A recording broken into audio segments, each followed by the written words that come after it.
Hi అండి, welcome back to happy recipes. నేను మీ స్వప్నని. ఈరోజు వీడియోలో జొన్న పిండితో ఇలా స్వీట్ చేసి పెట్టారంటే పిల్లలే కాదండి, పెద్దలు కూడా ఎవరైనా ఇష్టంగా తింటారు. చాలా బాగుంటుంది టేస్ట్ అయితే. ఒకసారి తప్పకుండా ట్రై చేయండి. ఈ స్వీట్ని ప్రిపేర్ చేయడానికి టైం కూడా ఎక్కువ పట్టదండి. 10 నిమిషాల్లో రెడీ అయిపోతుంది స్వీట్. హెల్తీగా కూడా ఉంటుంది కాబట్టి పిల్లలకి ఇలా చేసి పెట్టారనుకోండి హ్యాపీగా 1-2 తినేస్తారు. జొన్న పిండితో చేసే ఈ వెరైటీ స్వీట్ని ఎలా ప్రిపేర్ చేసుకోవాలనేది లేట్ చేయకుండా వీడియోలోకి వెళ్ళిపోయి చూసేద్దామా. మరి ముందుగా స్టవ్ పైన వెడల్పాటి ప్యాన్ ఒకటి పెట్టుకోవాలి. దాంట్లోకి ఇక్కడ నేను 1 కప్పు జొన్న పిండి తీసుకుంటున్నాను. నేను జొన్నలు తెచ్చి పిండి పట్టించి పెట్టుకున్న పిండి అండి. మీకు కావాలంటే బయట సూపర్ మార్కెట్లో అయినా జొన్న పిండి దొరుకుతుంది. ఇప్పుడు ఆ పిండిని దాంట్లో వేసుకున్నాక 1/2 కప్పు నెయ్యి వేసుకుంటున్నాను. 1 కప్పు జొన్న పిండికి 1/2 కప్పు నెయ్యి అనేది పర్ఫెక్ట్గా సరిపోతుందండి. మీరు కావాలంటే ఇంకొంచెం తగ్గించి కూడా వేసుకోవచ్చు. 1/2 కప్పు వేసుకున్నా సరిపోతుంది. కాకపోతే 1/2 కప్పు అనేది నెయ్యిలో బాగా పిండి ఉడకడానికి బాగుంటుంది కాబట్టి ఇక్కడ నేను 1/2 కప్పు వేసుకున్నాను. ఈ పిండి అంతా నెయ్యిలో బాగా కలిసేలాగా కలుపుకోవాలి. మంటను మాత్రం లో ఫ్లేమ్లోనే పెట్టుకొని ఈ పిండిని నెయ్యిలో బాగా ఉడికించుకోవాలి. చూడండి, ఇలా లో ఫ్లేమ్లో పెట్టి ఉడికించుకోవాలి. ఇప్పుడు ఈ పిండి ఉడికేలోపు మనము బెల్లం సిరప్ని రెడీ చేసుకుందాము. నెక్స్ట్ స్టవ్ పైన ఒక బౌల్ పెట్టుకోవాలి. దీంట్లోకి మనం ఏ కప్పుతో అయితే జొన్న పిండి తీసుకున్నామో అదే కప్పుతో బెల్లం తీసుకోవాలి. అలాగే 2 కప్పుల వాటర్ వేసుకోవాలి. 1 కప్పు బెల్లంకి 2 కప్పుల వాటర్ వేసుకోవాలి. ఇప్పుడు మీడియం ఫ్లేమ్లో పెట్టుకొని బెల్లంని కంప్లీట్గా కరిగించుకోవాలి. మనకి ఇక్కడ ఎలాంటి పాకం అవసరం లేదండి, జస్ట్ బెల్లం కరిగితే సరిపోతుంది. బెల్లం కంప్లీట్గా కరిగే వరకు కరిగించుకోవాలి. చూడండి, ఇలా వీడియోలో చూపిస్తున్నట్టు బెల్లం మొత్తం కరిగిపోయింది కదా. ఇప్పుడు ఇలా బెల్లం అంతా కరిగిపోయాక ఇప్పుడు స్టవ్ ఆఫ్ చేసేసుకొని ఈ బెల్లం వాటర్ని పక్కన పెట్టేసుకుందాము.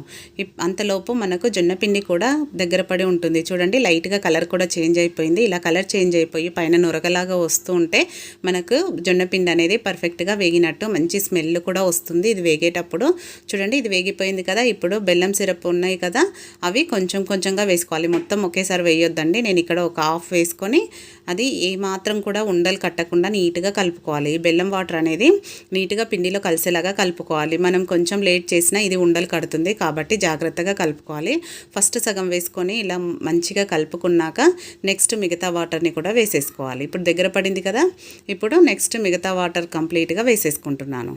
ఇలా స్ట్రైనర్ ద్వారా వడగట్టుకోవడం వల్ల బెల్లంలో ఏమైనా డస్ట్ ఉంటే కూడా తీసుకోవడానికి ఈజీగా ఉంటుంది. కాబట్టి ఇలా కంప్లీట్గా వాటర్ అంతా వేసుకున్నాక అదంతా పిండిలో బాగా కలిసేలాగా కలుపుకోవాలి. మనకు హల్వాలాగా రావాలి కాబట్టి ఉండలు అనేది లేకుండా నీట్గా కలుపుకోవాలి. ఫాస్ట్గా కలుపుకోవాలండి, లేదంటే ఉండలు కట్టేస్తూ ఉంటుంది. చూడండి, ఇలా వీడియోలో చూపిస్తున్నట్టు ఇలా కొంచెం దగ్గర పడినాక దీంట్లోకి మంచి ఫ్లేవర్ కోసం ఇలాచీ పొడి వేసుకుంటున్నాను. అలాగే మంచి కలర్ కోసం ఫుడ్ కలర్ వేసుకుంటున్నాను, రెడ్ ఫుడ్ కలరు. ఇది పూర్తిగా ఆప్షనల్ అండి, మీకు నచ్చితే వేసుకోండి, లేదంటే వేసుకోకపోయినా బాగానే ఉంటుంది. నేను ఇక్కడ వీడియో కోసం మంచి కలర్ఫుల్గా కనిపించడం కోసం వేస్తున్నాను. మీరు ఇంట్లో తినడానికైతే వేసుకోకపోయినా పర్వాలేదండి.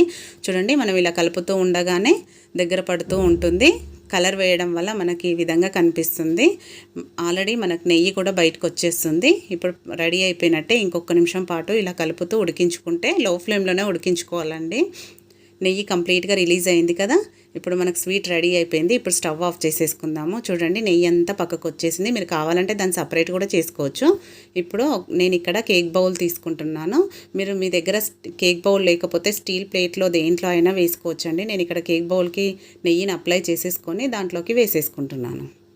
మనం నెయ్యి అప్లై చేయకపోయినా పర్వాలేదు, దాంట్లో ఆల్రెడీ నెయ్యి ఉంటుంది కాబట్టి ఈజీగానే వచ్చేస్తుంది. ఇప్పుడు ఇలా ప్యాచ్లతో సెట్ చేసుకోవాలి.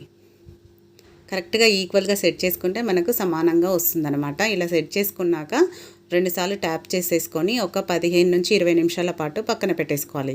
అది కంప్లీట్గా చల్లారాలన్నమాట. చూడండి, నేను ఇక్కడ కంప్లీట్గా చల్లారినాక చూపిస్తున్నాను.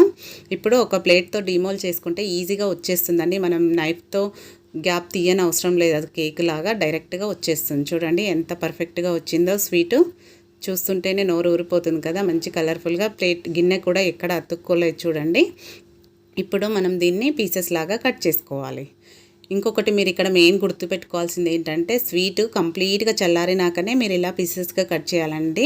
కొంచెం వేడిగా ఉన్నా అది అతుక్కుంటుంది, మనకు కరెక్ట్గా కట్ అవ్వదనమాట. పూర్తిగా చల్లారినాకనే ఇలా పీసెస్గా కట్ చేయండి. చూడండి, చూస్తుంటేనే యమ్మీగా నోరు ఊరిపోతుంది కదా. ఈ స్వీట్ని పిల్లలే కాదండి, పెద్దలు కూడా ఎంతో ఇష్టంగా తింటారు. అలాగే ఇది ఫ్రిడ్జ్లో పెడితే వారం రోజుల వరకు నిల్వ ఉంటుంది. అదే బయట అయితే 3 రోజుల వరకు పాడవకుండా ఉంటుంది. జొన్న పిండితో హెల్దీగా చేసుకునే ఈ స్వీట్ని తప్పకుండా మీరు ఈసారి ఇంట్లో ట్రై చేసి మీ వాళ్ళకి చేసి పెట్టండి. చేసి పెట్టాక వాళ్ళు ఏం చెప్పారనేది కూడా మీ ఫీడ్బ్యాక్ని పెట్టండి. అలాగే ఈ వీడియో మీకు నచ్చితే ఒక లైక్ చేయండి, మీ ఫ్రెండ్స్ రిలేటివ్స్తో షేర్ చేసుకోండి. మరిన్ని ఇలాంటి టేస్టీ రెసిపీస్ కోసం మన ఛానల్ వెంటనే సబ్స్క్రైబ్ చేసుకోండి. Thank you for watching.